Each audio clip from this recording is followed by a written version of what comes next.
தமிழன் தொலைக்காட்சி சொந்தங்களுக்கு கிறிஸ்டோபர் தாஸ் அன்பு வணக்கங்கள். இன்றைய அரசியல் அரங்கம் நிகழ்ச்சிக்காக நம்முடன் இணைந்திருப்பவர் தமிழ்நாடு மண்பாண்ட தொழிலாளர்கள் மற்றும் அமைப்பு சாரா தொழிலாளர்கள் சங்கத்தின் மாநில தலைவரும் அதன் நலவாரிய முன்னாள் தலைவருமான திரு சேம நாராயணன் நம்முடன் இணைந்திருக்கிறார்.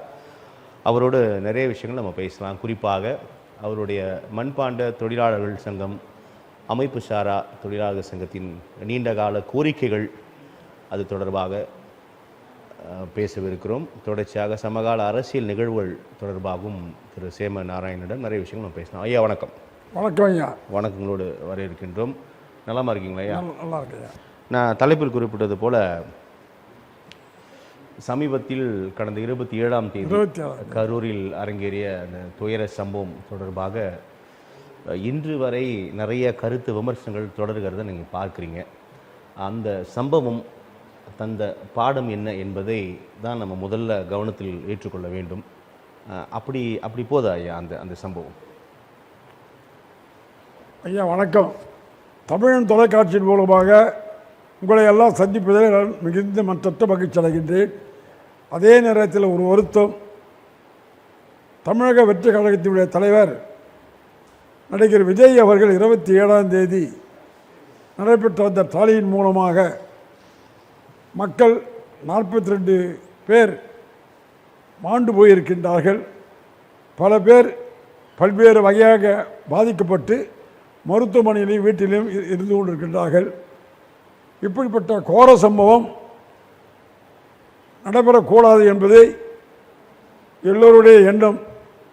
இருந்தாலும் நடப்பதற்கு முன்பாக அரசும் அரசு அதிகாரிகளும் அந்த வெற்றி கழகத்துடைய முன்னணி தலைவர்களும் கலந்து பேசிதான் ஒரு இடத்தை தேர்வு செய்வார்கள். சாதாரணமாக ஒரு 1000 பேர் கூடுகின்ற இடத்துல 10,000 பேர் கூடினால் என்ன நிலை ஏற்படுமோ அப்படிப்பட்ட நிலை தான் அங்கு ஏற்பட்டிருக்கின்றது.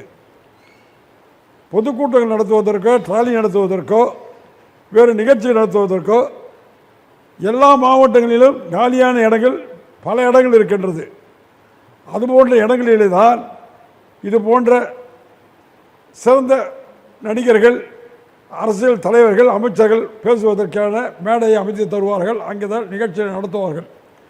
ஆனால் நான் அன்று நேரடியாக தொலைக்காட்சி மூலமாக பார்த்த காட்சி, சாலையினுடைய அகலமோ 40 அடிக்கு மேல் இல்லை. ஒரு புறம் சாலையை ஒட்டி பள்ளம் இருந்திருக்கிறது. அதன் மீது பலகைகள் போட்டு மூடியிருக்கிறார்கள். பலகைலாம் உடைஞ்சி விழுந்திருக்கிறது. இது காவல்துறைக்கும் இந்த நிகழ்ச்சியை ஏற்பாடு செய்த முன்னணி தலைவர்களுக்கும் ஏன் தெரியவில்லை? மனிதர்களுக்கு ஆட்சி அதிகாரம் என்பது தேவை, அதுக்கு வாக்குகள் தேவை, இல்லை என்று சொல்லவில்லை.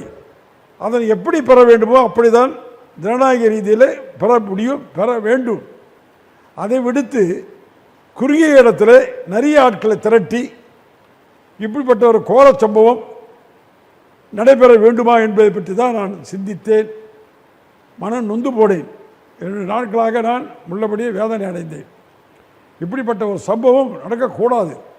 காரணம், இந்த 42 குடும்பங்களுடைய வாரிசுதாரர்கள் நிகழ்வு நடந்த உடனே 43 ஆகி போச்சு. 42 நான் நினச்சிட்டு இருந்தேன், நீங்கள் 43ன்றீங்க. 41 ப்ளஸ் 1 42 பேர். 42 பேர் இந்த நிகழ்வின் மூலமாக உயிரை மாய்த்திருக்கிறார்கள். பல பேர் மருத்துவமனையிலும் வீட்டிலே சிகிச்சை பெற்று வருகிறார்கள்.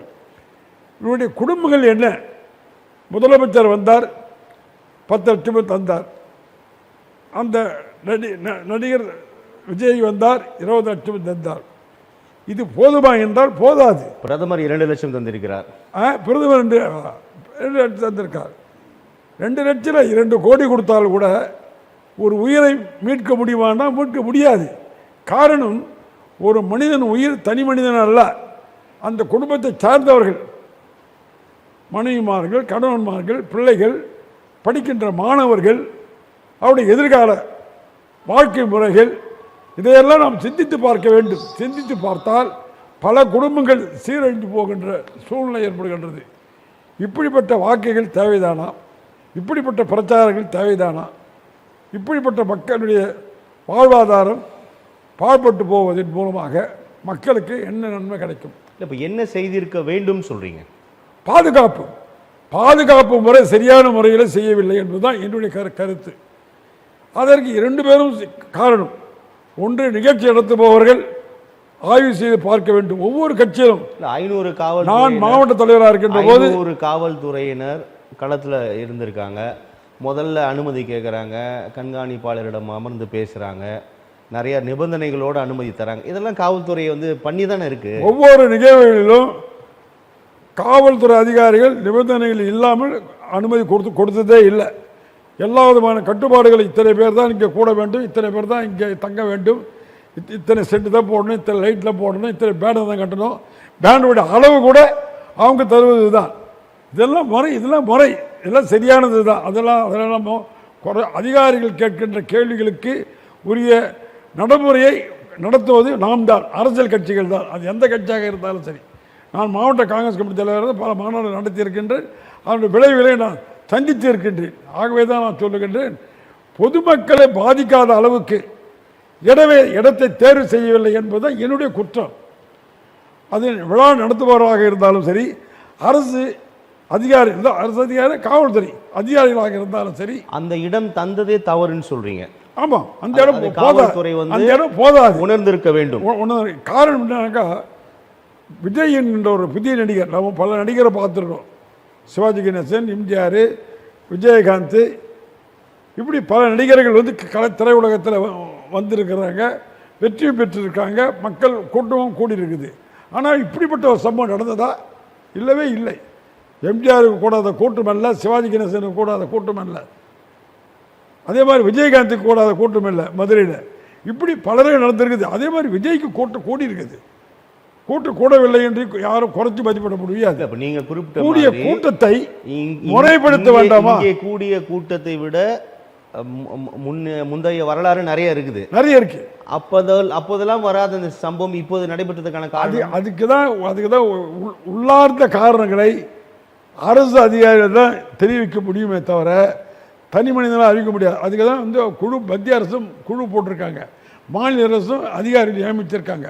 அவங்க ஆய்வு செய்த பிறகு தான் வரும். நான் என்ன சொல்லணுங்க, இனி நடந்தவைகளாக இருக்கட்டும், ஆனால் இனி நடக்க வேண்டியவைகளை நல்லவைகளாக ஆக்க வேண்டிய ஒரு கடமை ஒவ்வொரு தனி மனிதனுடைய கடமை. காவல்துறை மட்டுமல்ல, காவல்துறை 10,000 பேர் காவல்துறை பாதுகாப்புக்காக போட்டிருக்கலாம், போக்குவரத்து துறைகள் ஒரு 5,000 பேர் போட்டிருக்கலாம். இருந்தாலும் இதையெல்லாம் கடந்து இப்படிப்பட்ட ஒரு சம்பவம் நடந்திருக்குது. கரூர் என்பது ஒரு பெரிய டவுன்.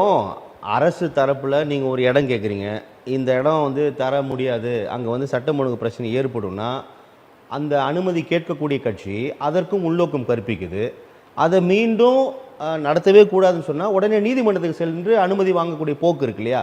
அப்போது காவல்துறையும் அரசாங்கம் வேற என்ன செய்ய முடியும்? அரசாங்கம் தரக்கூடாது என்று சொல்கிற இடத்துல நீதிமன்றம் தருதுன்னு சொன்னாங்க. நீதிமன்றம் நேரடியாக தராது. நீதிமன்றத்திலே 3 பேர் நீதி அரசரை வைத்து அங்கே போய் விசாரித்து இந்த 50,000 பேர் 5,000 பேர் குறிப்பிட்ட ஒரு அளவு சொல்கிற கணக்கு கொள்ளளவு முடியுமா, அந்த மக்களை சந்திக்கின்ற அளவுக்கு இட வசதிகள் இருப்பதா என்பதை பார்த்து தான் நீதிமன்றம் உத்தரவு தருமே தவிர எங்கு வேண்டுமானாலும் உத்தரவு கொடுக்கணும் என்ற அவசியம் கண்டிப்பாக இல்லவே இல்லை. 10,000 பேர் வருவதா சொல்றாங்க, அது 20,000 ஆகுது. அதுக்கப்புறம் 27,000 பேர் வந்ததாக அரசு தரப்புல சொல்றாங்க. அப்போ காவல்துறை 10,000 பேர் அனுமதி அந்த அளவுக்கு தான் அந்த இடத்துக்கு கொடுத்துருக்கோம். இப்போ அதிகப்படியான நபர்கள் அவர்களும் அறியாமல் தான் இருந்திருப்பாங்க. அதுக்கு நீங்க கேட்ட கேள்வி கேட்டுங்க. 10,000 பேருக்கு அனுமதி வாங்கிட்டு, அது அரசியல்வாதிகள் செய்கின்ற தவறுகள். 10,000 பேருக்கு அனுமதி வாங்கிட்டு 50,000 பேர் கொண்டு போனால் என்ன நடக்கும்? எதுவும் நடக்கலாம். இது நடக்கும், இது மேலே நடக்கும். அது தேவைதானா? நான் கேட்குறது அதுதான். அதை முறைப்படுத்த வேண்டியது யாருடைய பொறுப்புன்னு சொன்னாக்கா காவல்துறை தான் அதை முறைப்படுத்த வேண்டும். அந்த எந்த கட்சி அடுத்தது அவங்க தான். இப்போ எப்படி அரசியல் கட்சிகளுக்கே தெரியும் சார் எப்படி முறைப்படுத்தி இருக்குன்னு சொல்றீங்க. நீங்க அரசியல் பேர் எதிர்பார்க்குறீங்க, 27,000 பேர் வந்துட்டாங்க, எப்படி தடை பண்ணணும்னு சொல்றீங்களா? ரோடு ஷோங்கிறது சார் அந்த ஆதி காலத்தில் மக்கள் குறைவாக இருப்பார்கள். நானே மவுண்ட் ரோட்டில் பார்த்தேன். எலிசபெத் ராணியும் நேருவும் காமராஜரும் ஒரே வேனில் போனாங்க. அந்த காட்சியை நாங்கள் பார்த்துருக்குறோம். அப்போல்லாம் மக்கள் கூட்டம் அதிகம் இல்லை, சாலை ஓரங்களில் நின்று பார்ப்பாங்க, வேலி கட்டுவாங்க, மூங்கில் வேலி கட்டவும் பண்ணுவாங்க. இங்கே அப்படி அல்ல, பாதுகாப்பற்ற சூழ்நிலை இருந்தது. நான் பார்த்தேன், ரோடு பக்கத்திலே பள்ளத்துக்கு மேலே இது இந்த ஓடு போட்டிருக்காங்க, பலகை போட்டு மூடி வச்சுருக்காங்க. அந்த இடம் தேவைதானான்னு நான் சொல்கிறேன். இது ஏன் இந்த அதிகாரிகளுக்கு தெரியல? அந்த ஆளுங்கட்சி, அந்த கட்சி எந்த கட்சி நடத்துனாங்களோ அந்த கட்சிக்காரர்களுக்கு தெரியல. சார், ஒரு நடிகரை பார்க்கறது என்பது அவங்க விருப்பம், அது பார்க்கட்டும், வானான்னு சொல்லலை, பார்க்கட்டும். அது எங்கே பார்க்கணும்? அது கேட்ட இடத்த தேர்வு செய்யணும். முதல்ல கட்சி தான் நான் சொல்லுவேன். எந்த கட்சி நடத்ததோ அந்த கட்சி முறையாக நடத்தவில்லை தான் என்னுடைய கருத்து.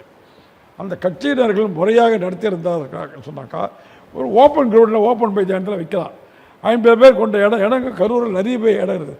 அந்த மாதிரி இடத்துல வச்சு நடத்திட்டு போகலாமே. எதுக்கு ரோடு ஷோ என்பது என்னன்னாக்கா உலகிலே யாரையுமே பார்க்க முடியாத காட்சி பொருளாக இருக்கிறவங்க, ட்ரம்மு மாதிரி வெளிநாட்டுடைய பிரதமராக இருக்க, வெளிநாட்டுகள் தலைவராக இருக்காங்க, அவங்க வரும்போது அது மாதிரி ஒரு நிகழ்வுகள் நடத்தலாம். அது சாலையில் வேலையை கட்டி வச்சுட்டு பார்த்துட்டு போயிடலாம். இது அப்படி நடிகர் தினந்தோறும் சினிமா மூலிமா மக்களை சந்திக்கலாம், மேடை போட்டு மேடை மூலிமா சந்திக்கலாம். இப்படி எல்லா விதமான வசதி வாய்ப்புகள் உள்ள ஒரு நடிகர் கூட இருக்கிற ஆட்கள் சூழ்நிலையை கருதி முறையா படுத்தினாக்கா இது நடந்திருக்காங்க, இந்த விபத்து நடந்திருக்காங்க. எல்லா அமைப்புகளை விட அந்த கட்சியோட தலைவருக்கு கூடுதல் பொறுப்பு இருந்திருக்க வேண்டும் அல்லவா?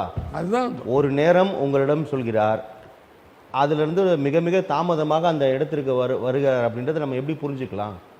அதான் சார் தப்பு. அங்கே என்ன தான் தப்பு பண்ணுறாங்க? 1 மணி நேரம் 1/2 மணி நேரம் தான் வித்தியாசம் கொடுக்கலாம். ஒரு மனிதன் 5 மணி நேரம் காத்திருக்கணும்னு அவசியம் இல்லை சார். மனிதன் தானே. அது பெருமைக்குரிய விஜயகாந்தா இருக்கலாம், இல்லை எம்ஜிஆராக இருக்கலாம், சிவாஜியாக இருக்கலாம். ஆனால் 5 மணி நேரம் என்பது மனித குலத்துக்கு தேவையா? ஒரு மனிதனை பார்ப்பதற்கு, மனிதனை பார்ப்பதற்கு தான். மனிதன் தான் பார்க்கலாம், இறைசக்தியை பார்க்கல யாரையும். தெய்வத்தை யாராவது பார்த்துருக்காங்களா? தெய்வம் இருக்குதுன்னு சொல்கிறாங்களே தவிர யாராவது இறை பார்த்துருக்காங்களா? நமக்கே ஒரு நம்பிக்கை.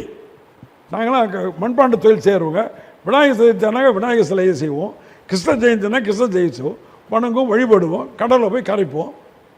இறை நம்பிக்கை எங்களுக்கு இருக்குது, இறைவனை வழிபடலாம்.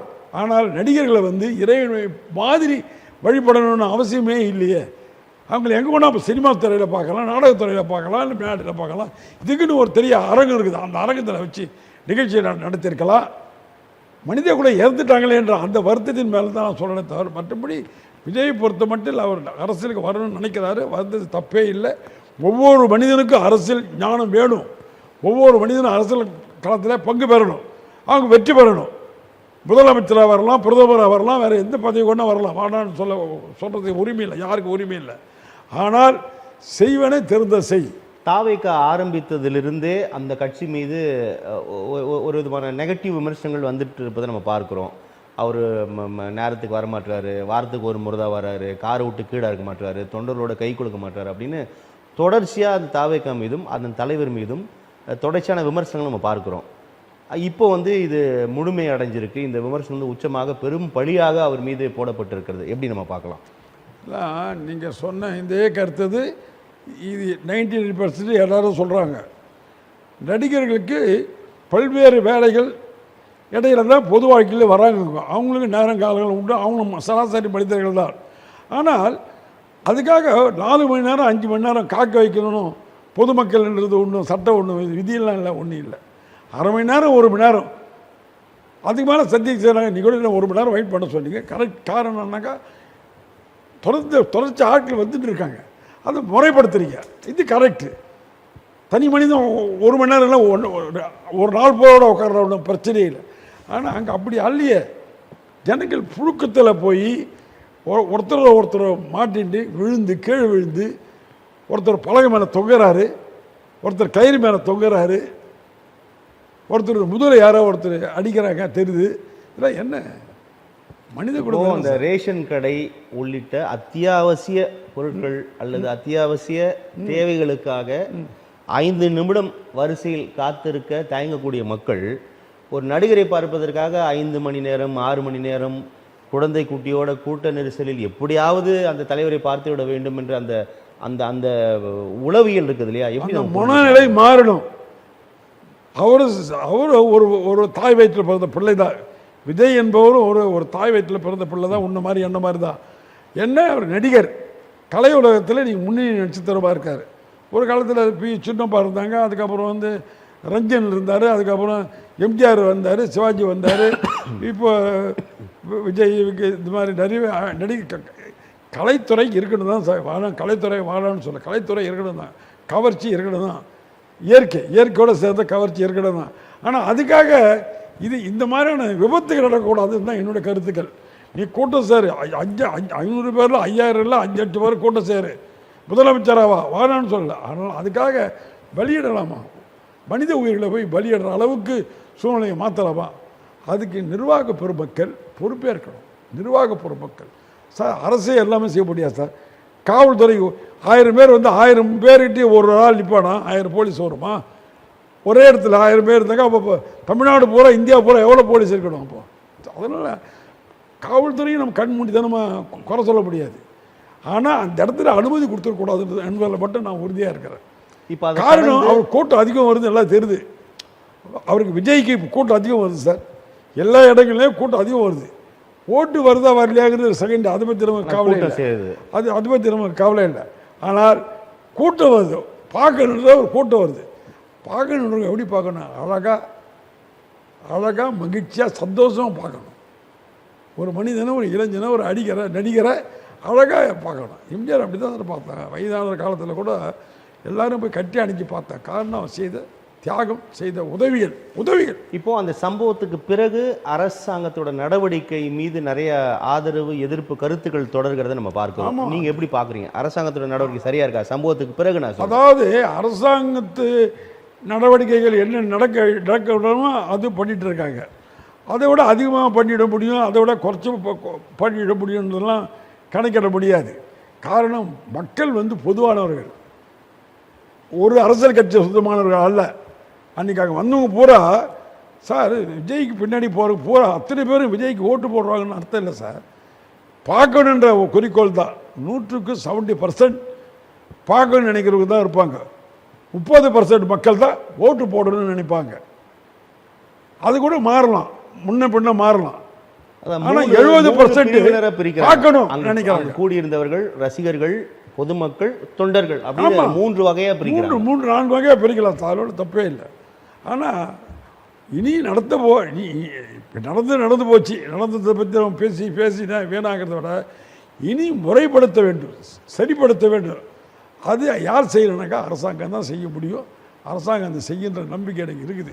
ஏன்னா அவர் கேள்விப்பட்ட உடனே வந்திருக்கார் முதலமைச்சர். அதை நம்ம கண்டால் பார்த்தோம். வந்து உடனே அவர் நீதி பண்ணியிருக்காரு. உடனே விஜய் வந்திருக்கார். விஜய் இப்போ ஓப்பனாக வரலன்னு சொல்கிறாங்கன்னு தவிர விஜய் வந்திருக்காரு. அவருக்குள்ள வேதனைகள் என்ன என்பது உங்களுக்கும் தெரியும், எனக்கும் தெரியும். நம்ம இங்கே ரூமில் உட்காந்து பேசிகிட்டு இருக்கிறோம். ஆனால் விஜய் எந்த அளவுக்கு மன வேதனைப்படுவார், எவ்வளோ கஷ்டப்படுவார், நம்மால் தொண்டர்கள் இறந்தார்களே என்ற எண்ணம் அவருக்கு மனதில் ஓடின்னு இருக்கும்.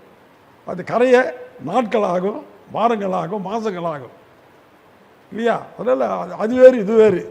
ஆனால் இனிமேல் பாதுகாப்பற்ற நிலையில் போகவே கூடாது.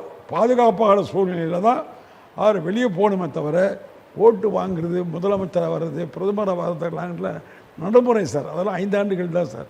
ஒரு நாட்டு முதலமைச்சர் 5 ஆண்டு காலம் தான். ஒரு நாட்டு பிரதமர் 5 ஆண்டு காலம். அதிகபட்சமாக அவர் சேவை செய்தாருனாங்க 10 ஆண்டு காலம். இப்போ தானே நம்ம எவ்வளோ பேரை பார்த்துருவோம். காந்தி மகாலேருந்து காந்தி மகான் தான் பதிவானார். பண்டிட் ஜவஹர்லால் நேரு பார்க்கலையா? 17 வருஷம் இல்லையா? அண்ணன் இந்திரா காந்தி 17 வருஷம் இல்லையா? ராஜீவ்காந்தி இறக்கக்கூடிய வயசு அவர் ஒரு அகால மரணம் அடையிலையா ராஜீவ்காந்தி? இப்போ ராகுல் காந்தி நாடு பூரா ஒரு சுத்தலையா? இந்த மாதிரி பல தலைவர்கள் நம்ம பார்க்குறோம். அந்த மாதிரி இவர் ஒரு தலைவராக வரலாம், வேணான்னு சொல்லலை.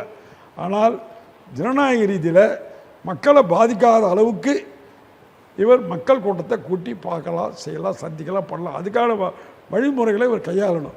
அதுக்கு நிறைய காரணம் இருக்குது சார். இருக்கிற நிர்வாகிகள் முறைப்படுத்த வேண்டும். ஆங்காங்கே மாவட்ட வாரியாக, வட்டார வாரியாக கூட்டங்களை போட்டு அதில் அறிமுகப்படுத்தணும்.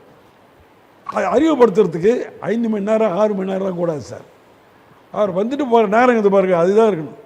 அவர் மட்டுமே தான் பேசணும். அப்போ தான் அந்த கூட்டத்தை சரி பண்ண முடியும். எல்லாரும் பேச விட்டுட்டு 1 மணி நேரம் பொறுத்த தலைவரை பேசுனாங்கன்னா சரியாக வராது. அந்த மாதிரி முறைப்படுத்தணும், சரிப்படுத்த வேண்டும் சார். இந்த சிக்கலை இந்த சிக்கலை களைவதற்கு ஒரு ஒருங்கிணைப்பு இருக்கணும். அந்த ஒருங்கிணைப்பு உருவாக்குவதற்கு 2ஆம் கட்ட தலைவர்கள் அங்கே யாருமே இல்லை.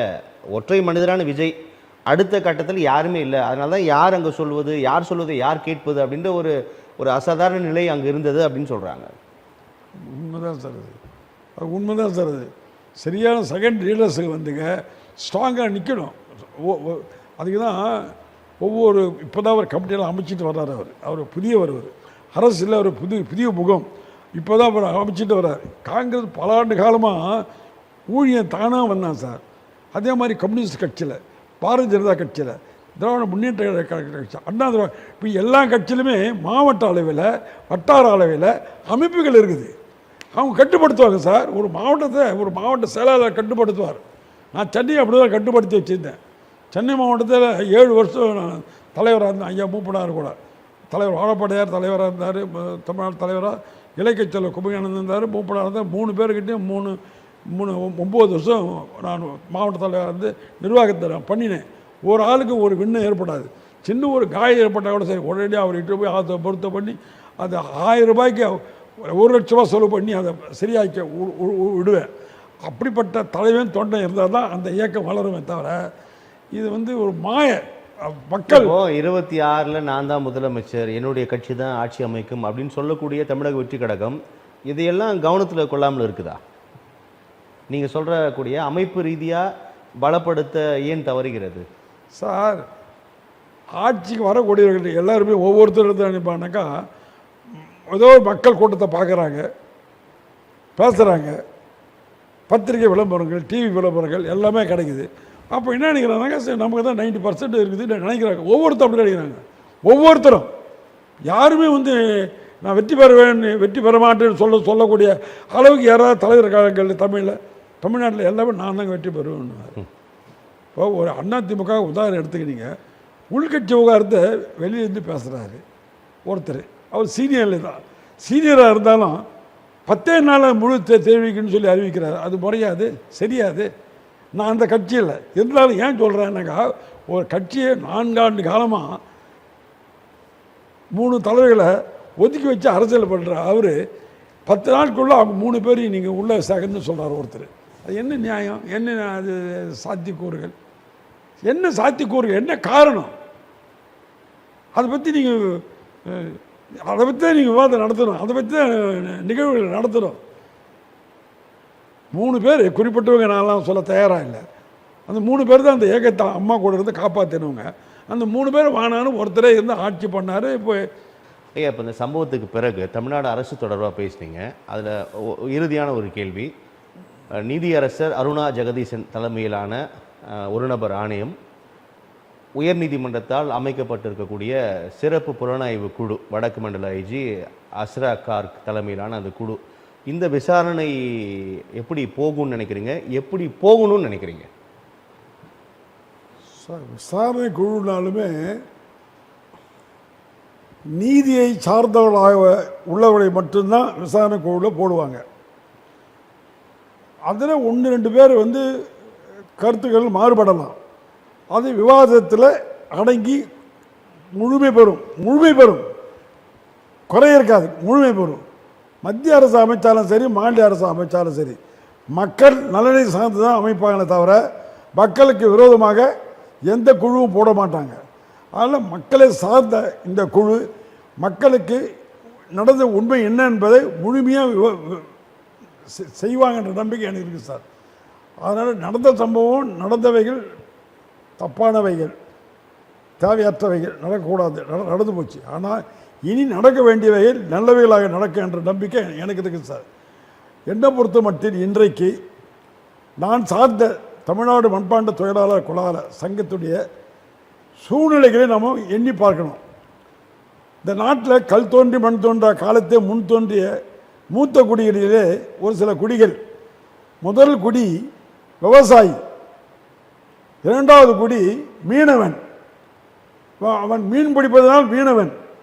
விவசாயி என்பது ஜாதி இல்லை. எல்லாம் உன்னுடைய தாத்தா என்னுடைய தாத்தா முதல் கொண்டு விவசாயம் செய்தவர்கள் தான். மூன்றாவதாக ஒரு மனிதன் தோன்றுகிறான். அங்கே யார் தோன்றுகிறானாக்கா, அந்த மீனையும் காய்கறிகளையும் பச்சையாகவும் சூரிய ஒளியை வைத்து சுட்டும் சிக்குமுக்கு கல்லை கண்டுபிடிச்சி, உங்களை மாதிரி அறிவாளி யாரோ ஒரு ஆள் சிக்குமுக்கை கண்டுபிடிச்சி அதில் தீயிட்டு சுட்டு சாப்பிட்ட மனிதனுக்கு சுவையான உணவு சாப்பிட வேண்டும் என்று நினைக்கின்ற போது ஒரு தொழிலாளி அங்கே மண்பாண்டம் செய்து தரான். அந்த மண் பாத்திரத்தில் வச்சு அரிசி பருப்பு போன்ற பல பொருட்களை எல்லாம் சேர்த்து சமைத்து சுவைத்து சுவையாக சாப்பிட கற்றுக்கொண்டான். அது நாகரிக உலகத்துக்கு ஒரு வித்திட்டது.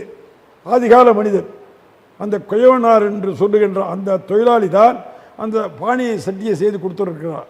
அதுக்கு உதாரணம் சொல்ல போனால் நிறைய சொல்லலாம். நடந்து போகின்ற பாதையில் மழை பெஞ்சிருக்குது. மழை பெய்யும் போது பாதம், இந்த காலுடைய பாதம் கீழே படிஞ்சிருக்குது. அதுலேயே ஒரு குழி தெரிஞ்சுது. அதிலே இருந்து தான் எடுத்து அதை சுட்டு அந்த மண்ணை சுட்ட பிறகு தான் அவனுக்கு ஒரு சட்டி மாதிரி தெரிந்தது. அதன் மூலியமாக தான் அதை பெருசாக செய்கிறான். அப்போ சிறுக செய்தது பெருசாக செய்கிறான். இப்படி மண்பாண்டங்களை உருவாக்கினது அவன் தான். அதே மாதிரி தெய்வ திருவுருவனை களிமண்ணாலேயே தனக்கு வேண்டிய ஐயனார் விநாயகர் சரஸ்வதி லட்சுமி போட்ட தெய்வ திருவுருவனை களிமண்ணாலே செய்து உருவம் கொடுத்தவன் குயவன், உயிர் கொடுத்தவன் இறைவன். அப்படிதான் ஆதி காலத்தில் மனிதர்கள் வாழ்ந்தார்கள். அந்த ஆதிகால மனிதனோட வாழ்வாதாரம் இன்றைக்கு எப்படி இருக்குன்னு சொன்னாக்கா, அவன் நீண்ட காலமாக குடியிருக்கிறான் பார். அந்த குடியிருக்கிற இடத்துக்கு உரிய அடிமனை பட்டா இது வரைக்கும் வழங்கப்பட வேண்டாம். அந்த மண்பாட்டு தொழிலாளர்களுக்கு பெரும் மழை வெள்ளம் வருகின்ற காலங்களில் வேலையே செய்ய முடியாது. பல பேருக்கு தெரியும். மண்பாட்டு தொழில் செய்பவர்கள் மீனவர்கள் மழை காலங்களிலே போய் கடலில் போய் அவங்க மீன் பிடிக்க முடியாது. அதனால் அன்றைக்கி வேலை நஷ்டம்.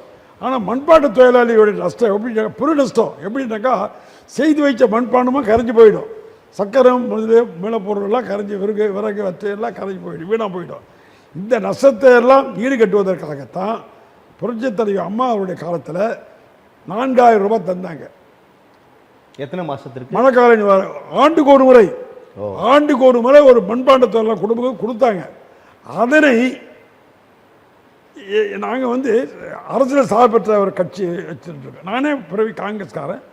ஆனால் எலெக்ஷன் நேரத்தில் மட்டும்தான் அந்த கட்சியை நான் ஆதரிப்பேன். எந்த திமுகவோ அண்ணா திமுகவையோ காங்கிரஸோ கம்யூனிஸ்ட் அந்த கட்சி யார் நெடுசெல்லாம் ஆதரி. அவங்க 4000 கொடுத்தாங்கன்னு பாருங்க. மாநாடு நடத்தேன். மாநாட்டிலே அம்மா சொன்னாங்கன்னு சொல்லிட்டு 5000 ரூபாய் அறிவித்தாங்க. பழனிசாமிங்கிற ஒரு அமைச்சர் அதை அறிவித்தார். அதன் பிறகு மழை காலங்களில் மண் எடுக்கிற காலங்களில் இலவசமாக களிமண் வேணும்னு கேட்குறப்போ தளபதி ஸ்டாலின் அவர்கள் அறிவித்து இப்போ இலவச களிமண் நாங்கள் எடுக்கிறோம். இப்படி மண்பாட்டு தொழில் செய்பவர்களுடைய வாழ்வாதாரங்கள் பல்வேறு வகையில் சிதைந்து போயிருக்குது.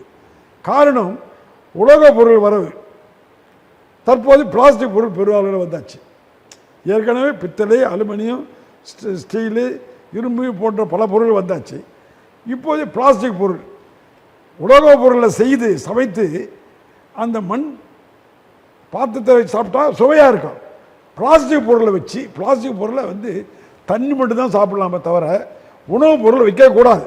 அது எல்லாருக்கும் சயின்டிஸ்ட் படித்து விஞ்ஞானிகளுக்கு தெரியும். உணவுப் பொருளை அதை வச்சு சாப்பிட்றான், சாப்பிட்டு வீணாக உடம்பு கெட்டு போகிறான். ஆகவே மண் பாத்திரத்தினுடைய வலிமையும் மண் பாத்திரத்துடைய சுகாதாரமான சூழ்நிலைகளையும் நாங்கள் மக்களுக்கு எடுத்து சொல்கிறோம். அலுவலகங்களில் மண்பானையில் பிரிட்ஜ் வச்சுருக்காங்க.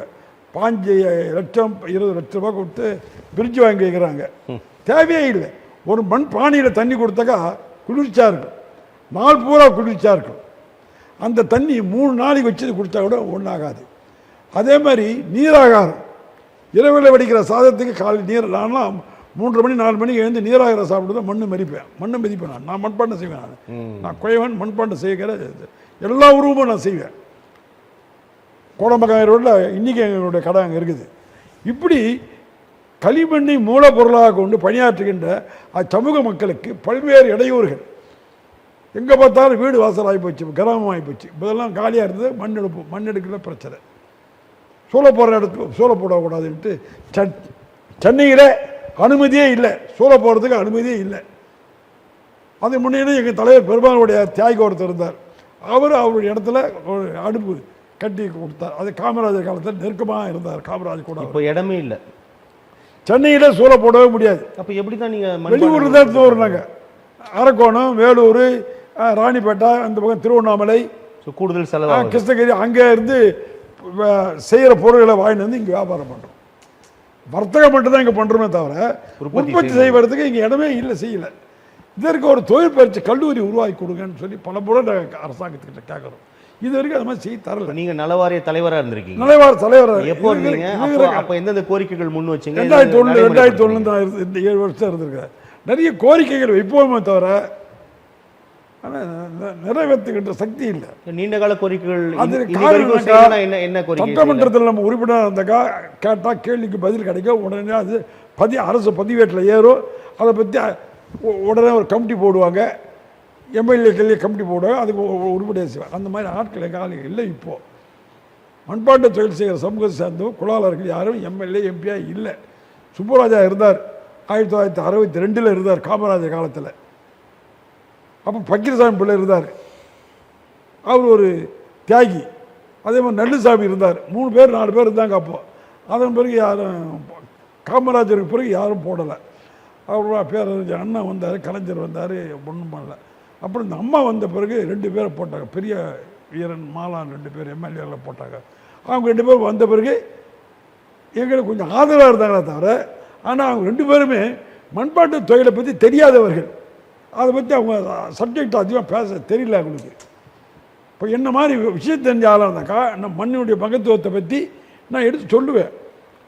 மண்பானையில் நீங்கள் நீராகாரம் சாப்பிட்டாக்கா சாதமே அவ்வளோ அழகாக நல்லா இருக்கும், சுத்தமாக இருக்கும். எங்கள் வீட்டில் எல்லாங்க நான்வெஜ் செய்வாங்க. கறி குழம்பு, மீன் குழம்பு வைக்கிற, கீரை கடையிற சட்டி, இதெல்லாம் செய்தால் ரொம்ப சுவையாக இருக்கும். அந்த மாதிரியான உணவெல்லாம் இப்போ தயாரிக்க முடியல. இப்போ எல்லாம் இந்த கலப்பட உணவுகள் தானே இப்போது எல்லாம் பாக்கெட்டில் வந்து வெளிநாடுகளில் வந்து பெரும் வணிக சந்தையாக அது ஆயிடுச்சு. உலகம் பூராங்க சார். மண்பாண்ட தொழில் தமிழ்நாட்டில் மட்டுமல்ல, இந்தியாவில் மட்டுமல்ல, உலகம் பூராக இருக்காங்க. மொழி வேறியை தவிர ஆனால் தொழில் வந்து மண்பாண்ட தொழில் தான். இந்தியாவில் 10 கோடி பேர் இருக்கிறோம். பிரஜாபதினு சொல்கிறாங்க. அங்கே ஜாதி வீட்டு பேர். இங்கே குலாளர். ஆந்திராவில் போனாக்கா குமரவால், பெங்களூரில் போனாக்கா கும்பகார். இப்படி ஊருக்கு ஊர் ஜாதி பேர் மாறுமே தவிர ஆனால் தொழில் செய்கிறது போகிற இல்லை மண்பாண்ட தொழில் தான். ஆக இந்த மண்பாண்ட தொழில் செய்வதற்கு ஒரு மண் அரைக்கிற மிஷின், மின் சக்கரங்கள், அந்த பாத்திரத்தை சேமிக்க வைக்கிறது ஒரு குடோன், ஒரு தொழில் பயிற்சி கல்லூரி, இதெல்லாம் நம்ம அடிப்படை தேவையானது தான் கேட்குறோம். வேறு தேவையில்லாதது, கிடைக்காதது, செய்ய முடியாதல்ல. நிறைய தொழில் பயிற்சி கல்லூரிகள் இருக்குது சார். தச்ச வேலைக்கு தொழில் பயிற்சி கல்லூரி இருக்குது, கருமா வேலைக்கு இருக்குது, எலக்ட்ரிக்கல் எல்லாத்துக்கும் இருக்குது. ஆனால் மண்பாட்ட தொழிலாளர்களுக்கு ஒரு தொழிற்சி கல்லூரிக்கு தான் கேளுங்க இல்லை. இந்த கோரிக்கைகள் ரொம்ப நாளாக வைக்கிறீங்க. பல ஆண்டுகளாக நான் வச்சுட்டு தான் வரேன். இந்த காதலை வாங்கி இந்த காதலை விட்டுருவாங்க. ஏன்னா நான் சார்ந்த இயக்கம் இல்லை. இப்போ காமராஜரை மாதிரி மூப்படாத மாதிரி இருந்தாக்கா நான் நினைக்கிறது நடக்கும். ஏன்னா அப்படி அவர் நெருக்கமாக நான் அவங்களோட பழகிட்டேன். இப்போ தளபதி எனக்கு கொஞ்சம் நெருக்கமாக இருந்ததுனால வேண்டி இந்த வாரியம் கொடுத்தார். வாரியம் கொடுத்தது அவர் 52,000 பேர் உறுப்பினர் சேர்த்தேன். ஆனால் அவங்களுக்கு இப்போ அந்த பலரெல்லாம் கிடைக்கல. இப்போ அந்த வாரியம் உயிர்ப்போடு இருக்கா? வாரிய உறுப்பினர் இருக்காங்க, ஆனால் போதிய அளவுக்கு இல்லை, அது குறைச்சிட்டாங்க. இப்படி இந்த சமுதாய மக்களுக்கு பெரிய சிரமங்கள், கஷ்டங்கள் இருந்ததை தவிர அந்த மக்கள் வாழ்வாதாரத்துக்கு வேண்டிய மூலப்பொருட்களை இலவசமாக கொடுக்கலாம். விறகு, வரட்டி, களிமண், சக்கரங்கள், இதெல்லாம் மின் சக்கரங்கள், இதெல்லாம் தரலாம். மின்சாரமும் கொடுக்கலாம், மின் சக்கரமும் கொடுக்கலாம். எவ்வளோ அது மாதிரி தராங்க. சில தொழில்களுக்கு மின்சாரம் இலவசமாக தராங்க. அந்த மாதிரி எங்களுக்கு இலவசமாக மின்சாரம் தரலாம். இப்படி பல கோரிக்கைகளை நாங்கள் இதுவும் ஒரு கோரிக்கையாக முன்வைக்கிறீங்க. எங்கள் கோரிக்கை வச்சுருக்கோம். ஆனால் எங்களுடைய ஃபைலே இருக்குது. உடனே ஒரு காப்பி. ஆனால் ஏற்றுக்கொள்ளப்படாமலே நீண்ட காலமாக நிலுவையில் இருக்குது. நாங்கள் அடிக்கடி முதலமைச்சர் சந்தித்து எங்கள் கோரிக்கை கொடுத்துட்டு தான் இருக்கிறோம். அமைச்சர்களை சந்தித்து கொடுத்துட்டு தான் இருக்கோம். இந்த முதலமைச்சர் சந்திச்சுட்டு தான் இருக்கோம். ஆனால் எங்களுடைய கோரிக்கைகள் நிறைவேறலை. காரணம் என்னக்கா, இந்த குலாளர்கள் ஊருக்கு 10 பேர் தான் இருக்காங்கன்னு நினைக்கிறாங்க. இல்லவே இல்லை. மண்பாண்ட தொழில் செய்கிற குலாளர்கள் 25% இருக்காங்க. மாற்று தொழில் செய்கிறாங்க. தமிழ்நாடு முழுமைக்கு 25 விழுக்காட்டு இருக்காங்க. 25 விழுக்காடு மண்பாட்டு தொழில் செய்கிறவங்க இருக்கிறான். சென்னையில் இல்லை, சென்னையில் கூட பீர்சாப்பேட்டில் இருக்காங்க. இன்னும் ஒரு 10-20 பேர் அங்கே வேலை செய்கிறாங்க. மாவடி விநாயகர் கோயில் தெருவில் இருக்காங்க, வண்ணாரப்பேட்டில் இருக்கிறாங்க, மீஞ்சூரில் இருக்காங்க, பக்கத்தில் காஞ்சிபுரம், செங்கல்பட்டு, தமிழ்நாடு பூராவில் மண்பாண்ட தொழிலாளர் இல்லாத இதுவே இல்லை. பாக்கி பேர்லாம் வந்து கொத்தனார் வேலை செய்கிறாங்க, பெரியார் வேலை செய்கிறாங்க, சித்தார் வேலை செய்கிறாங்க, பெயிண்டரு படிச்சுட்டு மத்தியமான அரசு உத்தியோகத்தில் இருக்கிறாங்க. ஆக ஒட்டுமொத்தமாக பார்த்தீங்கன்னாக்கா 40 லட்சம் மக்கள் வாழறாங்க தமிழ்நாட்டில். 40 லட்சம் மக்கள் வாழறானாக்கா கிட்டத்தட்ட 30 லட்சம் ஓட்டுக்குது எங்களுடைய ஓட்டு. ஆனால் எங்களுக்கு பிரதிநிதித்துவம் கிடைக்கல. சட்டமன்றத்திலேயே நாடாளுமன்றத்திலேயே ஒரு பிரதிநிதித்துவம் எங்களுக்கு கிடைக்கல. அதுக்கான முயற்சியை நாங்கள் இப்போ எடுத்துகிட்டு இருக்கிறோம். மழைக்கால நிவாரண நிதி நாங்கள் கேட்குறோம். பொங்கல் திருநாளில் இப்போ மழைக்கால நிவாரணம் வந்து நிறுத்தப்பட்டுருச்சா? 5000 ரூபாய்க்கு தந்ததா? அதான் அந்த ஐயா, அந்த அம்மா கொடுத்த 5000 தான் கொடுத்தாங்க. இப்போ வரைக்கும் தொடருது. இப்போ தொடருது. இப்போ உயர்த்தி கேட்குறீங்க? இப்போ உயர்த்தி கேட்குறோம். அந்த மாதிரி மண்பாட்டு தொழிலாளர்களுக்கு வேண்டிய உதவிகளை எந்தெந்த வகையில் உதவிகள் கிடைக்குமோ அந்தந்த உதவிகள்லாம் நாங்கள் மனு கொடுத்துட்டு தான் இருக்கிறோம். இப்போ கூட பொங்கல் திருநாளில் அரிசி, பருப்பு, புதிய புடவை, வேட்டி இதெல்லாம் தராங்க. ரூபாயே 2000 தராங்க. அது கூடவே புதிய நலவாரி உறுப்பினர்களுக்கு தராங்க. இல்லை, குடும்பத்தாரர்களுக்கு, ரேஷன் கார்டுதாரர்களுக்கு தராங்க. ஆமாம் ஆமாம், அத்தனை பேர் தராங்க. அவங்க அப்போ நாங்கள் என்ன கேட்குறோம்னாக்கா, புதிய அரிசியை புதிய பானையில் பொங்கல் இடுறதுக்கு ஒரு புதிய பானையும் ஒரு அடுப்பும் கொடுன்னு கேட்குறோம். அது ரெண்டுமே சேர்த்தா எவ்வளோனாக்கா, ரெண்டுமே சேர்த்தாலுமே ஒரு 500 ரூபா ஆகாது, 1000 ரூபா ஆகாது. அதை கொடுத்தாக்கா புது பானையில் புது அரிசியை பொங்கலிட்டு சாப்பிட்டாக்கா பொங்கலோ பொங்கல்னு சொல்லி ஊர் மக்களை ஒன்றா கூடி சேர்ந்து விழா கோலம் கொண்டு சாப்பிடுவாங்க. இப்போ என்ன பண்ணுறாங்க, மண் பாத்திரம் கிடைக்கிறத வேண்டி பித்தளை பாத்திரம், அலுமினியம் பாத்திரம் திம்மம் தூண்டு வைக்கிறாங்க. பொங்கல் இவ்வளோ பெரிய பொங்கல் வைப்பாங்க. அந்த ஊர் ஜனம் ஒன்றா கூடி எல்லாரும் விருந்து ஓம்பல் பண்ணுவாங்க. அப்படிப்பட்ட ஒரு இயற்கையான மனித கூட இயற்கையாக வாழ்வதற்கு ஏற்ற உணவை, உறுதியான உணவு, நல்ல உணவு சமைப்பதற்கு ஏற்ற மண்பானையை கேட்டாக்கா கொடுக்க மாட்டாங்க. இப்படி எங்களுடைய கோரிக்கைகள் நாங்கள் வச்சுருந்தா இருக்கோம் அரசாங்கத்துக்கு. அதே மாதிரி நலத்திட்ட உதவிகள் தர வேண்டிய நிலைப்பாடு நிறைய இருக்குது. அந்த மாதிரி அரசாங்கம் வந்து இன்னும் நிறைய தொழிலாளர் துறையில் வந்து நிறைய சீர்திருத்தங்கள்லாம் மேற்கொள்ளணும். நல்லது. இப்போ நீங்கள் நம்ம அந்த இடைவெளிக்கு முன்னாடி பேசியிருந்தப்போ அதிமுகவோட உட்கட்சி விவகாரம் தொடர்பாக பேசுனீங்க. எம்ஜிஆர் உள்ளிட்ட தலைவர்களோடு பயணிச்சிருப்பீங்க. அப்போது இந்த தலைவர்களோட செயல்பாடுகள் குறித்து நீங்கள் நிறைய கருத்துக்கள் உங்களிடம் உண்டு. இப்போ இந்த அதிமுகவோட உட்கட்சி விவகாரம் தொடர்பாக எப்படி பார்க்குறீங்க? உள்கட்சி விவகாரத்தில் நான் பேசுகிறது சரியாக இருக்காது. நான் ஒரு இயக்கத்தில் சேர்ந்தவன். ஆனால் பொதுவாக ஒரு கட்சியை நடத்துகின்ற போது அந்த கட்சியில் கருத்து வேறுபாடுகள் இருக்கும். எல்லா கட்சியிலும் கருத்து வேறுபாடு. அது எங்கே பேசுவாங்கன்னு சொன்னாக்கா, அதுக்குன்னு ஒரு செயற்குழு பொதுக்குழு இருக்குது. செயற்குழு பொதுக்குழு இல்லாமல் மூத்த தலைவர்கள்ன்ற ஒரு குழு இருக்குது. அந்த குழுவின் மூலமாக பேசணும். குறிப்பிட்ட ஒரு 3 பேரை எல்லாமே இந்த இயக்கத்தை கொண்டு போகிறார். எதிர்கட்சி தலைவர் எடப்பாடி பழனிசாமி அவர்கள் வந்து கிட்டத்தட்ட 69 எம்எல்ஏ வச்சுட்டு அவர் பண்ணிட்டு போயின்னு இருக்காருங்க. ஒரு முன்னாள் அமைச்சர் 10 நாட்களுக்குள்ள அந்த 3 பேரையும் உள்ள சேர்க்கணுன்றார். சேர்த்தா நெல்லுது தான். ஒன்றுபட்ட அதிமுக இருக்கும், அதில் நான் மாறுபட்ட கருத்து இல்லை. சேர்க்காத காரணம் என்னங்கிறது அவங்களுக்கே தெரியாது. சொல்கிறவருக்கும் தெரியும், கேட்பவருக்கும் தெரியும், அவங்களுக்கே தெரியும். அவர் எங்கே கூப்பிடணும், செயற்குழு பொதுக்குழுவில் பேசணும், இல்லை நேரடியாக போய் பேசணும். ஒரு தலைவர்கிட்ட போயிட்டு அதற்கு பேச வாய்ப்பு மறுக்கப்படுதுன்னு சொல்கிறாரு. எப்படி மறுக்கப்படும்? அதெல்லாம் ஒரு காலம் மறுக்க முடியாது சார். மக்கள் செல்வாக்கு இருக்குது அவருக்கு ஒரு மக்கள் செல்வாக்கு. அவர் வந்து வன்னிய சமுதாயத்துடைய தலைவர். அவர் இன்றைக்கி வந்து அந்த திண்டிவனம் பகுதியில் அவர் ஒரு செல்வாக்காக ஒரு தலைவர் வளர்றாருனாக்கா அவர் ஒரு பெரிய தலைவர். யாரும் குறைச்சி மதிப்பிட்டு நான் பேச மாட்டேன். அவர் ஒரு தலைவர். ஆனால் அவர் நேரடியாக போய் பேச வேண்டிய பேச்சை பேப்பரில் கொடுத்து அதுக்கு விளம்பரம் பண்ணி அது கட்சியை பலகீனப்படுத்துறது தானே ஆகுது. அது கட்சியை பலகீனப்படுத்துறது தான் இல்லையா? சொல்லுங்க பார்க்கலாம். உள்விகாரத்தை உள்கட்சி உள்ளவே பேசிக்கணும். அதனால் அதுதான் நான் சொல்ல வர தவிர மற்றபடி அதிமுக உள்ளே போகிறதுக்கு நான் தயாராக இல்லை.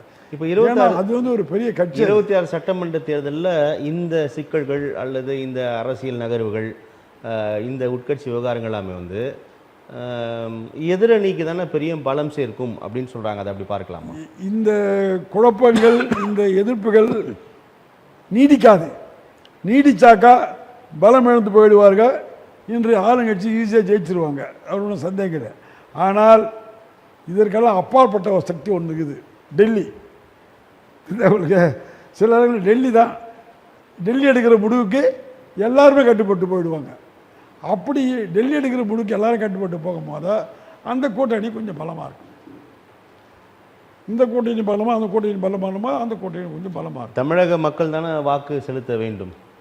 வாக்களிப்பவர்கள் தமிழக மக்கள் தான். ஆனால் கூட்டணி உருவாக்குறவங்க யார்? அதிகாரம் ஆட்சி அதிகாரமும் யார் கையில் இருக்குது? அவங்க கையில் தான் இருக்குது. இப்போதைக்கு பார்த்தீங்கன்னாக்கா நீங்கள் தமிழ்நாட்டில் திராவிட முன்னேற்ற கழகம் தான் ஃபஸ்ட்டு நிற்குது. 100% ஓட்டு அவங்க கையில் தான் இன்றைக்கி இருக்குது. அதை உடச்சி எடுக்கணுன்னாக்கா மேலே அவங்க வந்து திட்டத்தை வகுத்து கொடுத்தாக்கா தான் ஏதாவது மாற்றங்கள் வரும், மாறுதல் வருமே தவிர மற்றபடிலாம். கொள்கை கூட்டணி தொடர்பாக பேசும்பொழுது இது வந்து முழுக்க தேர்தலுக்கான கூட்டணி தான், அலைன்ஸ் தான். அவர்கள் கொள்கை கோட்பாட்டில் அவர்கள் உறுதியாக இருக்கிறார்கள், எங்கள் கொள்கை கோட்பாட்டில் நாங்கள் உறுதியாக இருக்கோம். இது தேர்தல் கூட்டணி என்பது தேர்தலுக்கான கூட்டணி மட்டும்தான் அப்படின்ற விளக்கம் வந்து நம்ம ஏற்றுக்க முடியாது. அதெல்லாம் ஏற்றுவாங்க சார். அதாவது பதவிக்காக ஆசைப்படக்கூடியவர்கள், பதவி வேணும்னு நினைக்கிறவங்க இதெல்லாம் ஏற்றுக்குவாங்க. முதல்ல என்ன சொன்னார் எடப்பாடியார்? நான் வந்து அதிமுக கூட்டணி நிற்க மாட்டேன், நான் தனித்து தான் நிற்பேன், பாஜக முதலமைச்சர் சொன்னாரா இல்லையா? அவர் இப்போ இறங்கிட்டார்ல, இப்போ இறங்கி போயிட்டார்ல. அமித்ஷா சொல்கிறதையும் மோடி சொல்கிறத நான் ஏற்றுக்கிறேன்னு சொல்கிறாரு. அந்த அளவுக்கு போயிட்டார்ல அவர். காரணம் என்ன? இங்கே பலகீனமாக இருக்குது. ஒரு மனிதன் எப்பவுமே பலமாக இருக்கணும் தான் சார் விரும்புவாங்க, பலகீனத்தை விரும்ப மாட்டாங்க. பலகீனமாகும் போது கூட்டணி தேவை தானே. யாருக்காக இருந்தாலும் கூட்டணி என்பது இப்போ தேவை சார். கூட்டணி இப்போ இல்லை சார், காமராஜர் ஆட்சி காலத்திலேருந்தே கூட்டணி இருந்திருக்குது. அதுக்கப்புறம் தொடர்ச்சியாக திராவிட முன்னேற்ற கழகம் இந்த கூட்டணி கணக்கு வழக்குகள் மட்டுமே வெற்றி தோல்வி தீர்மானிச்சிருமா? இப்போ 5 ஆண்டுகள் திமுக ஆட்சியில் எவ்வளோ அதிருப்திகள் இருக்கும், தேர்தல் வாக்குறுதிகள் செயல்படுத்தாமல் இருப்பாங்க, அதெல்லாமே மக்கள் கவனத்தில் வச்சுக்க மாட்டாங்களா? இல்லை சார், நீங்கள் பொதுவாக நீங்கள் பார்த்தீங்கன்னாக்கா இன்றைக்கி இருக்கிற முதலமைச்சர் வந்து செய்திருக்கிற சாதனைகள் அவர்களுடைய செயல்பாடுகள்லாம் பார்த்தீங்கன்னா பிரமாதமாக இருக்குது. என்ன சாதனை? பாராட்டக்கூடிய அளவுக்கு. காரணம் என்னக்கா, வெளிநாடுக்கு ஒரு முறை போய் வெளிநாட்டுடைய பொருளாதாரத்தை தமிழ்நாட்டுக்கு கொண்டு வந்திருக்காரு. அதனால் பல பேர் தொழிற்சாலைகளை உருவாக்கி பல பேருக்கு வேலை வாய்ப்பு உருவாக்கி தராது. ரெண்டாவது அது தொடர்பாக அப்பா வந்து கலைஞர் வந்து மனிதனே உட்கார வச்சு மனிதன் இருக்கிற ரிக்ஷா ஒழிச்சார். அது ஒரு புரட்சி தான். எம்ஜிஆர் செய்ய முடியாத புரட்சியை கலைஞர் செய்தார். அது மட்டும் இல்லை, அவர் வந்து விதவைகளுக்கு மறுவாழ்வு, தொழிலாளர் வர்க்கத்துக்கு வேண்டிய வசதி வாய்ப்புகள், ஆனால் அது பெரிய அளவில் அது ஒரு பெரிய ஸ்கீம். பெண்கள் சுய உதவி குழுக்கள் இருக்குதுல்ல, அந்த ஸ்கீம் வந்து தமிழ்நாட்டில் பெரிய ஸ்ட்ராங்காகி போச்சு. இப்போது ஸ்ட்ராங்காக இருக்குது. அதன் மூலியமாக தான் வந்து இந்த மதிய உணவு காலை உணவு திட்டத்துக்கெல்லாம் பெண்கள் சேர்றதுலாம் உண்டு. ரெண்டாவது பெண்களுக்கு இலவச பஸ் பாஸ் கொடுக்குறாங்க. அதுக்கப்புறம் அவங்கள லேப்டாப் தராங்க, அப்புறம் சைக்கிள் தராங்க. நீங்கள் குறிப்பிட்ட எல்லாமே தந்தார்கள், இப்போ தரலையே. அதான் இப்படி பல்வேறு வகையான கவர்ச்சிகரமான திட்ட உதவிகள்லாம் பண்ணிட்டு வராங்க அவங்க. அதனால் அவங்ககிட்ட வந்து ஓட்டு வங்கி இல்லைன்னு நம்ம சொல்ல முடியாது. அவங்க ஜெயிக்கிற அளவுக்கு ஓட்டு வங்கி இப்போ இருக்குது. ஆனால் எதிர்காலத்தில் அரசியல் மாற்றங்கள் வருகின்ற போது தான் கணக்கிட்டு பார்ப்பாங்க. அப்போ தான் அது தெரியும். இப்போ தெரியாது. அது அரசியல் வந்து எந்த நேரத்தில் எந்த அரசியல் எப்படி போகணுது. இப்போ ஒன்றும் இல்லை, விஜய் வந்து ஓஹோன்னு வந்தார். இப்போ ஒரு 10 நாள் அடங்கி போயிட்டார்ல அவர். அவருடைய சூழ்நிலை தானே காரணம். அதனாலேயே அவர் அடங்கி போயிட்டுவார். அவர் வர முடியாது நான் சொல்ல தயாராக இல்லை, அந்த இடத்துல நான் இல்லை. ஆனாலும் கூட மனிதர்களுக்கு வந்து சோர்வுகள் இயற்கையாக ஏற்படுறது உண்டு. அந்த மாதிரி ஒரு சோர்வு தான் இது. இந்த இடையில அவர் மீண்டும் எழுந்து வரலாம். ஸோ 26 சட்டமன்ற தேர்தலில் மீண்டும் 4 முனை போட்டியே இருக்கும்னு சொல்கிறீங்களா? 4 முனை போட்டி இருக்காது, 3 முனை போட்டி தான் வரும். நாம் தமிழர் களத்தில் தனியாக தானே இருக்குது. நாம் தமிழர் கட்சி களத்தில் தனியாக தானே இருக்குது. அவர் எல்லோரும் கட்சியில் இடையலாம் சார். அவர் இடையில நம்ம சொல்ல முடியாது. ஏன்னா அவர் ஒரு தலைவர். அவர் வந்து அவர் தனித்து நின்று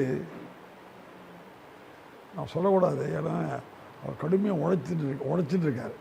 கடுமையாக உழைக்கிறவங்களுடைய மனசை புண்படுற மாதிரிலாம் பேசக்கூடாது. அவருக்கு ஒரு வாய்ப்பு கிடைக்கும். ஆனால் தனித்து நின்று ஜெயிக்கிறதுங்கிறது அவர் அளவுக்கு அது சரியாக வராதுன்னு நான் நினைக்கிறேன். மற்றபடிலாம் அவர் வந்து கடுமையாக நிறைய நிறைய உழைக்கிறார். நல்லது சார். நிறைய விஷயங்கள் சீமான் வந்து உள்ளபடியே கடுமையாக பண்ணார். பல எதிர்ப்புகளை சந்திச்சிட்டார். ஆனால் திமுக இடத்துக்கு வர்றது கஷ்டம். நல்லது சார். உங்களுடைய வருகைக்கும் கருத்து பகிர்வுக்கு மிக்க நன்றி. திமுக, 2வது அதிமுக, ஃபஸ்ட்டு திமுக, 2வது அதிமுக, 3வது தான் விஜய் வருவார்னு நினைக்கிறேன், 4வது தான் நாம் தமிழர் கட்சி. அது வரலாம். இப்படி தான் போகுமே தவிர இதில் மீறி வேறு ஏதாவது ஒரு அலைன்ஸ் வரலாம், அதுவும் சொல்ல முடியாது. இதை மீறியும் புதிய ஒரு யுகம் வரலாம். அந்த யுகம் எப்படி வரும்? நன்றி. நிறைய விஷயங்கள் பேசியிருக்கோம். நன்றி. நேர்களை மற்றும் ஒரு அரசியல் அரங்கம் நிகழ்ச்சியில் சந்திக்கலாம். நன்றி, வணக்கம்.